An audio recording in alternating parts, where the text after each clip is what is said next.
आइए, पहले उंगली माथे पर, शेष 3 उंगली आंखों पर, कान अंगूठी से बंद, मुख भी बंद, ओंकार का नाद नासिका से। एक एक चक्र में एक एक बार भ्रामरी है।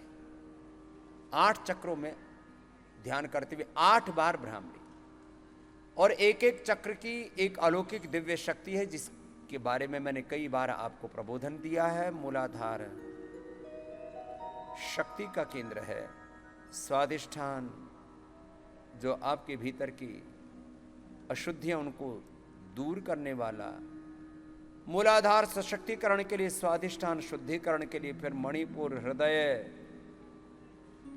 विशुद्धि, आजा, भ्रुकुटी और सहस्रार, एक एक चक्र की एक अलौकिक शक्ति। आप ध्यान कीजिए, अपने आप में शक्तियां स्वतः जागृत होती है।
दोनों हाथ ध्यान मुद्रा में, फिर से मूलाधार से सहस्रार तक एक एक बार में एक एक चक्र में ध्यान करते हुए सबसे पहले मूलाधार जो शक्ति का केंद्र, ऊर्जा का केंद्र है, जहां से ईड़ा पिंगला सुषुम्ना नाड़ियां प्रारंभ होती हैं और 72,72,10,1001 नाड़ियों को जहां से ऊर्जा मिलती है, 37 ट्रिलियन सेल्स को जहां से प्रकाश मिलता है।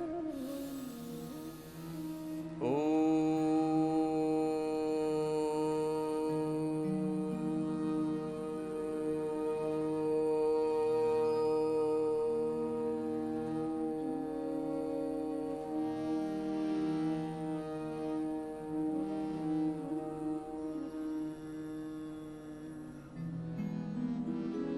थोड़ी देर शांत हो जाए और लंबा गहरा श्वास भरे।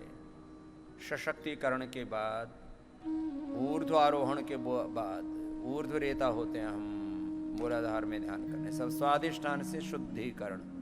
मेरा तन, मन, जीवन, बुद्धि, मेरे विचार, मेरा हृदय, मेरे संस्कार सब शुद्ध हो रहे हैं। स्वादिष्ठान चक्र में ध्यान।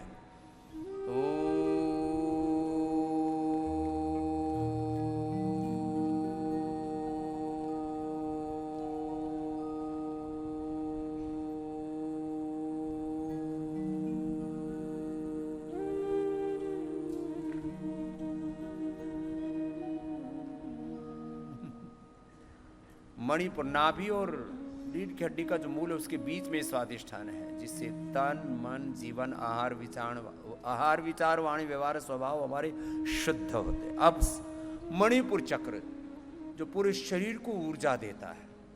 मणिपुर चक्र के कमजोर पड़ने से अलग अलग प्रकार की डेफिशिएंसीज होती हैं। पेनक्रियाज की, लिवर, किडनी की, इनफर्टिलिटी आदि की तमाम तरह की शरीर में गांठें, ग्रंथियां, टीबी की, कैंसर की, सिस्ट आदि सब इसी से। ओबिसिटी, अंडरवेट, ओवरवेट भी आप मणिपुर चक्र के ठीक से जागृत न होने के कारण से होते हैं। मेटाबॉलिज्म पूरा गड़बड़ हो जाता है। इसलिए मणिपुर चक्र में ध्यान करने से पूरा शरीर स्वस्थ होता है, अमृतत्व प्राप्त करते हैं। नाभि में अमृत है।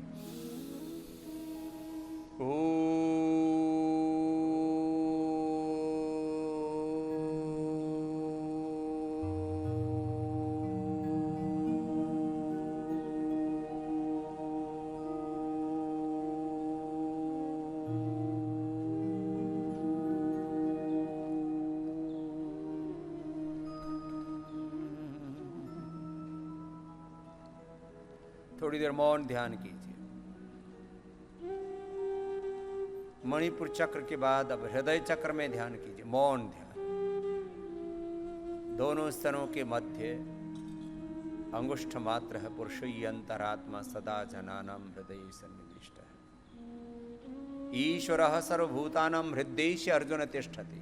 हृदयेश आत्मा उपनिषद और गीता का ये सार है। वो सर्वाधार, सर्वेश्वर, सर्वज्ञ, सर्वशक्तिमान परमात्मा, उसकी प्रथम अनुभूति हमें हृदय में होती है। ऐसा महापुरुषों का अनुभव है। हृदय चक्र में मन को टिकाया और शांत भाव से पहले मौन ध्यान, फिर मुखर ध्यान होता है भ्रामरी के बाद उद्गीत से। और मेरे हृदय की सारी संकीर्णताएं, सारे स्वार्थ, सारी दुर्भावनाएं, सारी अश्रद्धा, सारा अविश्वास, सारा अंधेरा छट रहा है। जब हृदय चक्र में ध्यान करते हैं तो सारे स्वार्थ, संकीर्णताओं से, क्षुद्रताओं से हम पार समष्टि के लिए, अनंत के लिए प्रेम, करुणा, वात्सल्य, एकात्मता, पूरे व्यष्टि और समष्टि के साथ एकात्म हो जाते हैं।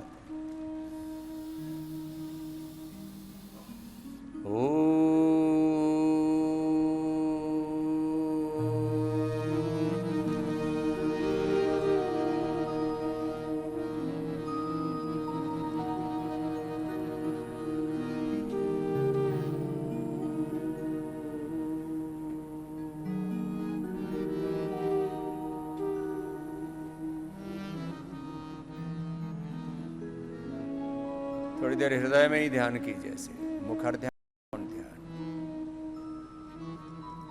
वाचिक जप, उपांशु जप, मानसिक जप, अजपा जप चल रहा है हृदय में ही।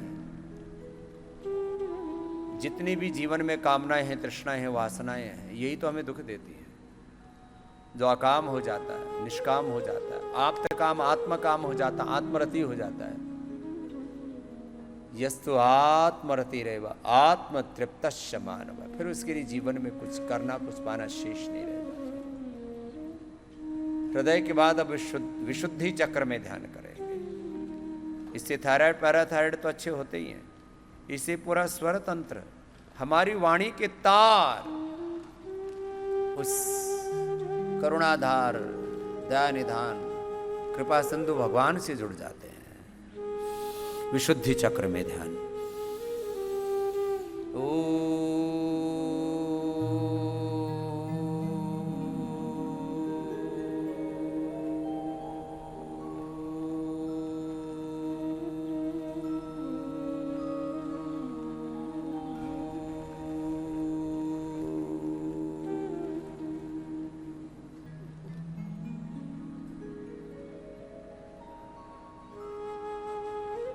विशुद्धि चक्र में ध्यान करने वाणी पर संयम भी आता है।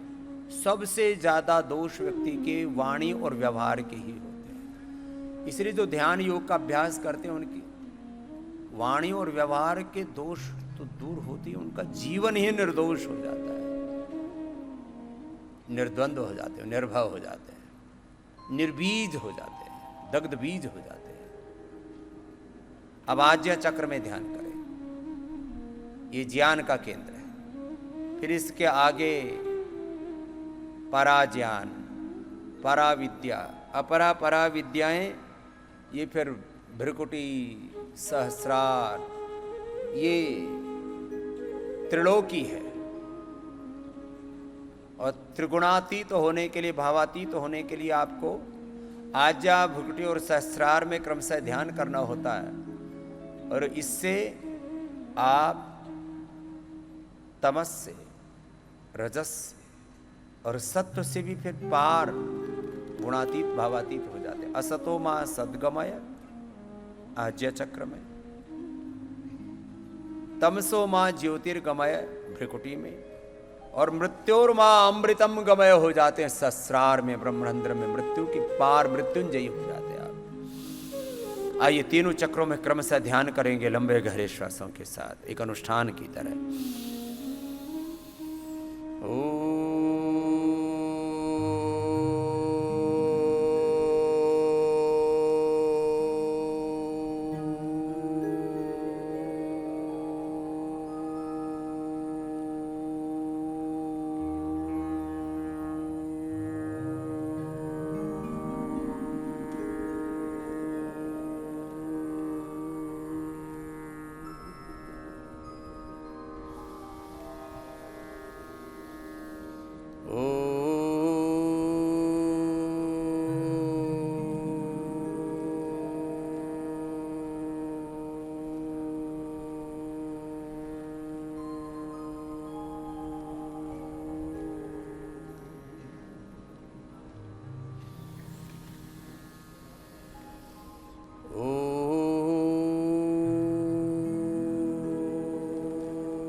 लंबे समय तक ऐसे ओंकार का 5, 10, 15, 20 मिनट तक जप किया तो श्रीमद् भगवद गीता में भगवान श्री कृष्ण कहते हैं, दिवि सूर्य सहस्र से भवेत युगपद उत्थिता।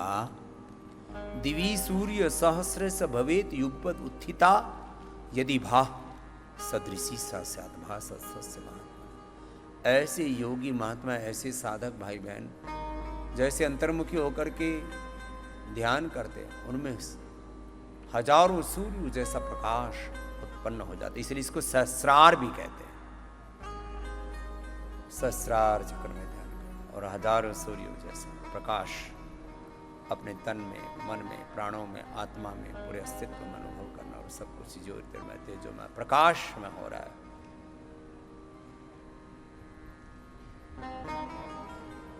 और इसमें सारे रोग, सारे विकार दग्धबीज हो रहे हैं। निर्बीज समाधि में एकात्म हो रहा। ऐसे ध्यान किया, बोल करके भी ध्यान कर सकते, मौन रह करके भी ध्यान कर सकते, वाचिक जप, उपांशु जप, अजपा जप, मानसिक जप, जैसी जिसकी भाव चेतना, जैसी जिसकी स्थिति, जैसे जिसका अभ्यास, जो जितने आगे बढ़ चुके हैं साधना के पथ पर, वैसे वैसे वाचिक जप बोल करके, उपांशु जप औशल्य इसको कहते हैं। मानसिक जप मन ही मन जप करते हैं, थोड़ा प्रयत्न रहता है इसमें। और फिर प्रयत्न पूरा हो गया, पुरुषार्थ की पराकाष्ठ में प्रार्थना स्वतः घटित होती है। और अजपा जप, बस एक बार लो लग गई भगवान से, तो लग गई लो, भगवान के आश्रय में आ गए, भगवान की शरणागति। मयि मनाधत्स्व, मयि एव मनाधत्स्व, मयि बुद्धिम निवेश निवशिष्यसि मयि सर्वधर्मान् परित्यज्य मामेकं शरणं व्रज, सर्वपापेभ्यो मोक्षयिष्यामि मा शुचः। ऐसे ओंकार का ध्यान करना, दोनों हाथों को ऊपर उठाना। अब ये लंबा ध्यान करने का अभ्यास करना, ये तो प्रतीकात्मक मैंने थोड़ा थोड़ा आपको ध्यान कराया।